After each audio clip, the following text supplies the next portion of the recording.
తూర్పుగోదావరి జిల్లాలో గత రాత్రి హోమ్ మినిస్టర్ తానేటి వనిత గారి మీద తెలుగుదేశం పార్టీ అభ్యర్థి అనుచరులు కర్రలతోటి దాడికి దిగినటువంటి విషయం, విజయవాడలో బోండా ఉమా అనుచరులు మహిళలపైన దాడికి దిగిన విషయం, బనగానేపల్లిలో టీడీపీ మనుషులు మహిళలపైన దాడులు చేయడం, ఇవేవి చంద్రబాబు గారికి తెలియకుండా జరిగాయని అనుకోవాలను. చంద్రబాబు గారు ఈ రోజున మహిళల పట్ల తెలుగుదేశం పార్టీ గూండాలుగా నాయకులని వదులుతున్నటువంటి తీరు మనం చూస్తూ ఉన్నాం. ఇది దేనికి సంకేతమని మాట్లాడుతూ ఉన్నాం. ఇవాళ హోమ్ మినిస్టరు దళిత మహిళ ప్రచారంలో ఉన్నటువంటి మనిషి మీద, ఒక ఇంటి మీద దాడి చేసి ఏకపక్షంగా కర్రలతోటి, అంటే ఆమెని డైరెక్ట్గా ఆమె పైన అటాక్ చేయాలనేటటువంటి దుర్బుద్ధితోటి ఎవరి ప్రోద్బలంతో జరుగుతున్నాయి ఈ మహిళలపైన వరుసగా సంఘటనలు జరుగుతున్నటువంటివి చూస్తుంటే, చంద్రబాబు సాక్షాత్తు నిన్న బహిరంగ సభలో మాట్లాడుతూ ముఖ్యమంత్రి గారిని పట్టుకొని అమ్మ మొగుడు ఇట్లాంటి మాటలు చాలా బూతులుగా ఆయన మాట్లాడినటువంటి తీరు, మహిళల పట్ల చాలా అగౌరవంగా వ్యవహరిస్తున్నటువంటి పద్ధతి, సాక్షాత్తు తన మనుషుల్ని, తన అనుచరులని, హోంమంత్రి అని లేదు, లేకపోతే మిగతా నాయకులని లేదు, మహిళల పట్ల ఒక దాడికి, భౌతిక దాడులకి పాల్పడుతున్నటువంటి తీరు చూస్తుంటే, ఇవాళ చంద్రబాబు ఒక ఫ్రస్ట్రేషన్లో, ఓటమి భయంతో చివరికి ఒక భయభ్రాంతుల్ని చేసైన హోమ్ మినిస్టర్ లాంటి మహిళల్ని, లేకపోతే మరొక బలమైనటువంటి మహిళా లీడర్లను అందరినీ కూడా ఒక భయభ్రాంతులకు గురి చేసి వాళ్ళని కట్టడి చేసి ఎన్నికల్లో గెలవాలనేటటువంటి ఒక దుష్ట పన్నాగం ఈ రోజున చంద్రబాబు దగ్గర నుంచి మనకు కనపడుతోంది. మహిళలకి సంబంధించినటువంటి పథకాలని డీబీటీ ద్వారా అందకుండా ఎలక్షన్ కమిషన్ మీద ఒత్తిడి తీసుకొచ్చి ఆపారు. ఆసరా, చేయూత లాంటి డైరెక్ట్గా మహిళలకు అందేటటువంటి పథకాలు, వాటిని ఆపారు. మరో పక్కన మహిళలకు సంబంధించినటువంటి అన్ని విషయాల్లో ఈ రోజున వాళ్ళ గౌరవాన్ని కించపరిచేటటువంటి విధంగా సాక్షాత్తు చంద్రబాబు నాయుడే మాట్లాడుతున్నాడు. మరో పక్కన హోమ్ మినిస్టర్ లాంటి మహిళల పట్ల కూడా డైరెక్ట్ అటాక్లకి ఒక ఉసిగొలుపుతున్నారు. పైన అధిష్టానం సంకేతం లేకుండా, చంద్రబాబు గారి సంకేతం లేకుండా ఈ రోజున హోమ్ మినిస్టర్ మీద, దళిత మహిళ మీద దాడులకి పాల్పడేటటువంటి ధైర్యం తెలుగుదేశం పార్టీ నాయకులు చేస్తారా? ఇది డైరెక్ట్గా చంద్రబాబు ప్రోద్బలంతో జరుగుతున్నటువంటి దాడులు అనడానికి ఎటువంటి సందేహం ఇవాళ మాకు కలగడం లేదు. గతంలో కేంద్ర హోమ్ మినిస్టర్ అమిత్ షా మీద తిరుపతిలో రాళ్లు వేయించినటువంటి గనులు ఈ తెలుగుదేశం పార్టీ వాళ్ళు. అంటే మీకు కేంద్ర హోమ్ మినిస్టర్ అంటే లెక్కలేదు, రాష్ట్ర హోమ్ మినిస్టర్ అంటే లెక్కలేదు, మహిళలంటే లెక్కలేదు, దళితులంటే లెక్కలేదు. ఇష్టానుసారంగా మీరు దాడులకి, రాళ్లతోటి, కర్రలతోటి దాడులకి పాల్పడతారు. మీరు ఈరోజు జగన్మోహన్ రెడ్డి గారి ప్రభుత్వము అరాచకాలు అని చెప్పి మాట్లాడతారు చంద్రబాబు గారు. అరాచకాల గురించి మాట్లాడేటటువంటి అర్హత మీకుందా? ఇవాళ ఎవరు ప్రతిపక్షంలో ఉండి కూడా కవ్వింపు చర్యలకి, దాడులకి పాల్పడుతుంటే సంయమనం పాటిస్తూ అధికారంలో ఉన్నా కూడా, గత 5 ఏళ్లుగా కూడా సంయమనం పాటిస్తూ ఈ రోజున పరిపాలన జరగాలి, పేద ప్రజలకు మంచి జరగాలి, మహిళలకు మేలు జరగాలి తప్ప వాళ్ళు కవ్వించినా సరే దాడులకి కానీ, లేకపోతే మరొక దానికి కానీ పాల్పడొద్దు అనేటటువంటి కంట్రోల్ చేసింది జగన్మోహన్ రెడ్డి గారు. ఈ రోజున ఎన్నికల సమయంలో కూడా కనీసం ప్రజలేమనుకుంటారు, మహిళలు ఏమనుకుంటారు, దళితులు ఏమనుకుంటారు అనేటటువంటి ఒక సంకోచం కూడా లేకుండా మీరు దాడులకు పాల్పడుతున్నారంటే, ఎలాగైనా సరే కొట్టైనా, తిట్టైనా, అవసరమైతే చంపైనా అధికారంలోకి రావాలి అనేటటువంటి స్టాండ్ తీసుకున్నారా చంద్రబాబు గారు అనే అనుమానం కలుగుతూ ఉంది. ఎందుకంటే అసలు నిన్న జరిగినటువంటి దాడి హోమ్ మినిస్టర్ ఇంటిపైన, ఆవిడ ప్రచారంలో ఉన్నారు, ఎటువంటి కవ్వింపు చర్యలు లేవు, కనీసం ఎదురెదురు పడినటువంటి సంఘటన కూడా లేదు. ప్రచారంలో ఉన్నటువంటి కార్యకర్తల మీద దాడులు చేసుకుంటూ ఆఫీసులో లోపల ఇంట్లో హోమ్ మినిస్టర్ ఉంది, ఆవిడ్ని కొట్టాలి అనేటటువంటి దాంతో మీరు తలుపులు పాలగొట్టి కర్రలతోటి దాడి చేసేటటువంటి ప్రయత్నం చేశారంటే ఇదెంత దుర్మార్గమైనటువంటి విషయం. అంటే ఎలక్షన్ కమిషన్ని మేము ఏదైనా ప్రభావితం చేయగలం, ఇవాళ కేంద్రంతో, బీజేపీతో మేము జతకట్టాం కాబట్టి మీరు ఏం చేసినా చెల్లుతుంది అనేటటువంటి ఒక పరిస్థితిలో మీరేమన్నా ఉన్నారా? ఇవాళ ఎన్నికల కమిషన్ మీద ఒత్తిడి తీసుకొస్తున్నారు. గతంలో ఎప్పుడూ లేనటువంటి విధంగా అమల్లో ఉన్నటువంటి పథకాలకి ఈసీ బ్రేక్లు వేస్తూ ఉంది.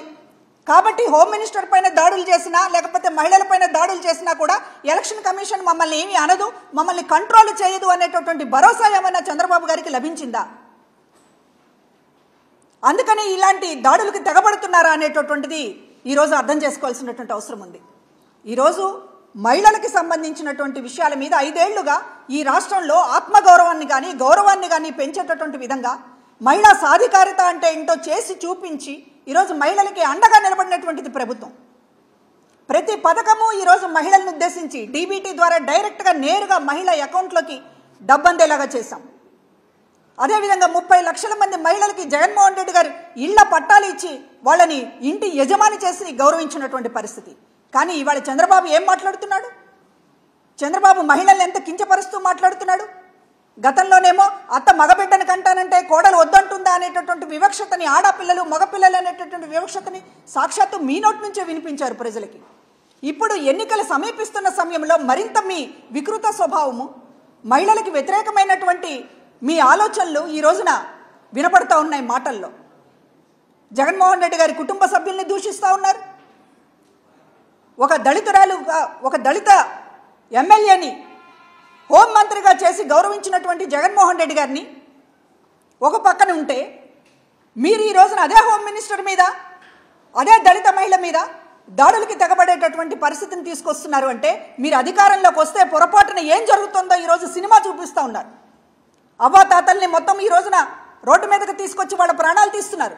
మరో పక్కన దళితులపైన మహిళలపైన ఒక అత్యున్నతమైనటువంటి స్థానంలో జగన్మోహన్ రెడ్డి గారు వాళ్ళని ఉంచితే వాళ్ళపైన ఈ రోజున దాడులకి తెగబడుతూ ఉన్నారు.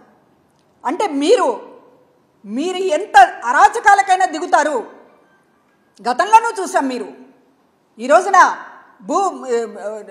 ల్యాండ్ టైటిలింగ్ యాక్ట్ మీద మాట్లాడుతూ ఉన్నారు. భూ ఆక్రమణదారులకి కొమ్ము కాస్తూ ఈ రోజున మీరు అమరావతిలో అసైన్డ్ భూముల్ని, ఏదైతే దళితులు, ఏదైతే పేదలు, ఏదైతే బడుగు బలహీన వర్గాలకు సంబంధించినటువంటి భూములన్నీ మీ బినామీలు లాక్కొని దానిపైన విచారణ ఒక పక్కన జరుగుతూ ఉంటే, కఠినమైనటువంటి భూ ఆక్రమణకు సంబంధించినటువంటి చట్టాలేవి రాకుండా మోకాలు అడ్డడానికి ఈ రోజున విష ప్రచారం చేస్తూ ఉన్నారు. భూ ఆక్రమణదారులకి కొమ్ము కాస్తూ మాట్లాడుతున్నారు. అంటే మీరంటే ఒక అరాచకం.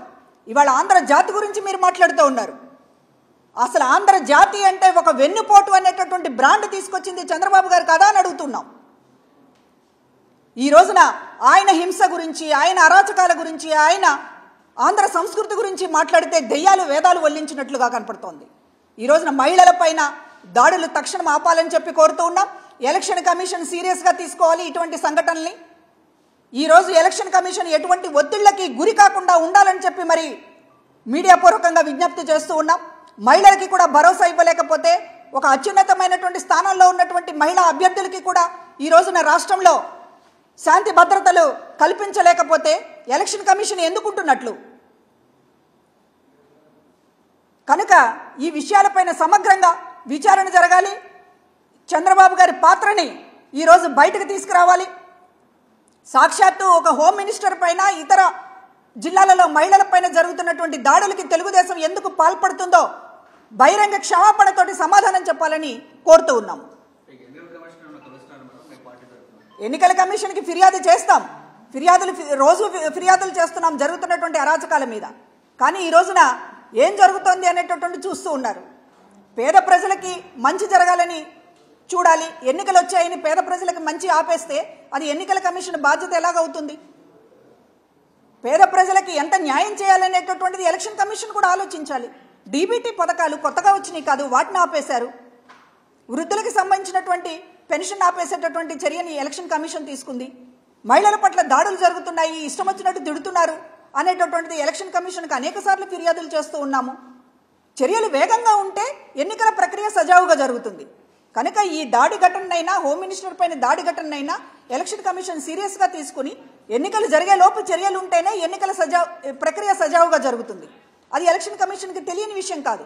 కాబట్టి వేగంగా స్పందించాలి, వేగంగా కఠిన చర్యలు తీసుకోవాలని చెప్పి కోరుతూ ఉన్నాం.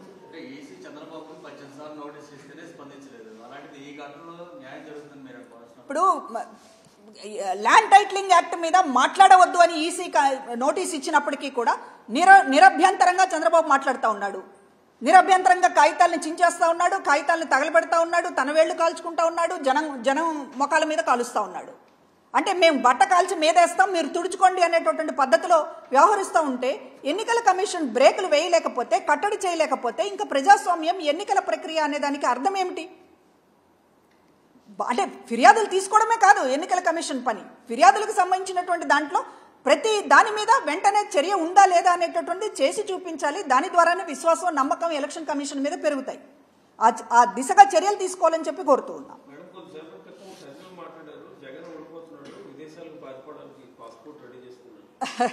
ఇప్పుడు అందరి కళ అది. జగన్మోహన్ రెడ్డి గారు ఓడిపోవాలనేటటువంటిది పగటి కళ. అందరి కూటమి కానీ, లేకపోతే కూటమికి వెనక నుంచి మద్దతు ఇస్తున్నటువంటి, తెర వెనక మద్దతు ఇస్తున్నటువంటి షర్మిల కానీ వాళ్ళ కోరిక జగన్మోహన్ రెడ్డి గారు ఓడిపోవాలనేటటువంటిది. పగటి కళ్ళు కనొద్దు. ఈ రోజున ఎక్కడా లేనటువంటి విధంగా ఈ రాష్ట్రాన్ని అన్ని విషయాలలో మంచి వైపు, అన్ని విషయాలలో నూతన మార్గాల వైపు నడిపించినటువంటి జగన్మోహన్ రెడ్డి గారికి ఓటమి అనేటటువంటిది ఉండదు. మీరు ఏం చేశారని చెప్పి మీ వైపు ప్రజలు చూడాలి. అనవసరంగా గందరగోళం సృష్టించి మీరు గందరగోళంలో పడిపోయి జగన్మోహన్ రెడ్డి గారు ఓడిపోతున్నారనేటటువంటి పగటి కళ్ళు కనొద్దు. ఈరోజు ప్రజలు ఎవరి వైపు ఉన్నారనేటటువంటి దయచేసి ఇప్పటికైనా ప్రజల నాడి తెలుసుకోండి.